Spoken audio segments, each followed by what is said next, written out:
Oke, kita ketemu lagi nih buat ngulik lebih dalam. Kali ini kita fokus ke satu sumber spesifik yang Anda bagikan ya.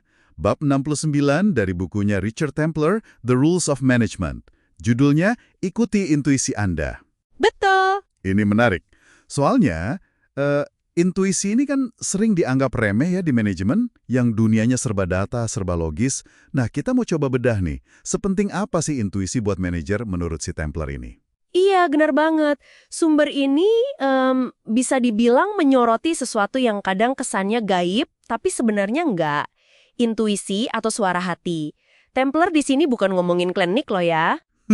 Bukan ya? Bukan. Lebih ke arah gimana ya mengenali semacam pengetahuan yang udah ada di dalam diri kita, hasil dari pengalaman, pola-pola yang udah kita serap gitu. Oke. Pengetahuan terinternalisasi ya. Nah, ayo kita bedah nih aturannya. Jadi, inti dari bab ini tuh sebenarnya bilang kalau jauh di lubuk hati, kita tuh seringnya udah tahu mana yang benar, mana yang salah. Atau mana yang pas, mana yang enggak. Iya, semacam ada kompas internal gitu ya. Nah, itu dia. Tapi, ya itu tantangannya. Suara ini gampang banget ketutup sama hal-hal lain. Sama tekanan kerja, sama data yang seabrek, atau bahkan sama keinginan kita sendiri. Gampang banget buat, ya udah deh, abaikan aja. Dan yang menarik lagi yang ditekankan di sini tuh tantangan buat membedakannya. Gimana caranya kita tahu kalau ini beneran intuisi murni, bukan cuma katakanlah rasa takut, atau rasa nggak pede, atau jangan-jangan cuma iri sama orang lain. Wah, itu dia. Sering nyaru ya? Sering banget. Templar ngingetin, hati-hati, emosi-emosi ini pinter banget nyamar jadi suara hati. Jadi nggak semua perasaan kriuk di perut itu berarti intuisi yang beneran ngasih sinyal bahaya gitu. Perlu disaring.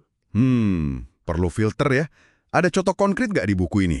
Biar lebih kebayang gitu, gimana membedakannya atau gimana pakainya. Ada, dan ini contoh yang kayaknya relate banget buat banyak orang. Templar ngasih skenario meeting.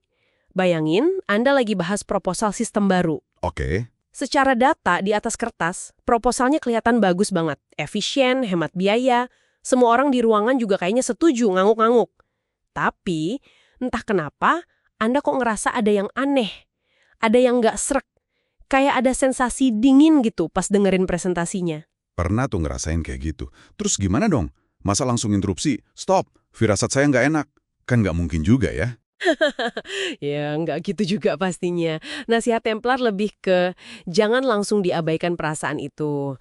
Tapi juga jangan langsung dijadikan kesimpulan. Coba pause dulu, berhenti sejenak. Tarik napas dulu gitu ya. Betul. Tanya ke diri sendiri, kenapa ya kok rasanya gini? Ada detail apa yang mungkin kelewat? Mungkin ada bicara si presenter. Atau pengalaman buruk dulu sama proyek mirip. Nah dari situ, baru coba ajukan pertanyaan yang lebih dalam. Jadi kayak, maaf, bisa kita lihat lagi bagian efisiensi biayanya. Saya kok merasa ada asumsi yang perlu kita cek ulang ya. Gitu mungkin. Nah, persis. Gunakan perasaan itu sebagai pemicu untuk menggali lebih dalam, bukan sebagai vonis. Jangan gengsi buat minta klarifikasi atau lihat dari sudut pandang lain. Intinya, intuisi jadi semacam early warning system. Oke, masuk akal. Jadi dia kayak lampu kuning ya, bukan lampu merah. Nah, selain soal menggunakan intuisi saat itu juga, buku ini juga bahas soal mengembangkan intuisi kan, biar radar kita makin peka gitu. Betul sekali. Ini nggak kalah penting. Templar nyaranin kita untuk rajin refleksi. Jadi kayak detektif buat keputusan kita sendiri di masa lalu. Gimana tuh caranya? Coba ingat-ingat lagi keputusan besar atau kecil yang pernah Anda buat. Waktu prosesnya itu ada nggak firasat atau perasaan tertentu yang muncul? Mungkin rasa ragu, atau justru rasa yakin banget. Iya. Terus, gimana hasilnya? Firasat itu terbukti benar nggak? Atau malah salah? Coba kenali lagi sensasi fisiknya waktu itu. Perut mules kah? Atau dada sesak? Atau malah rasa ringan? Oh, jadi kita kayak belajar mengenali tanda khas intuisi kita sendiri ya. Mana sinyal yang beneran valid, mana yang cuma noise karena lagi capek atau stres. Tepat. Proses kalibrasi lah istilahnya. Membiasakan diri mendengarkan dan mengenali polanya. Kata Templar, makin sering kita latihan gini, radar internal kita bakal makin tajam. Kita jadi lebih tahu kapan harus percaya sama feeling itu. Ini butuh latihan terus-menerus ya berarti. Nggak bisa instan. Nggak bisa. Sama kayak skill lainnya.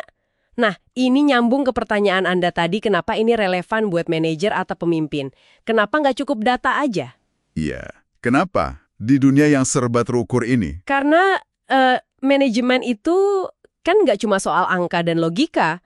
Banyak banget aspek manusianya. Keputusan rekrutmen misalnya.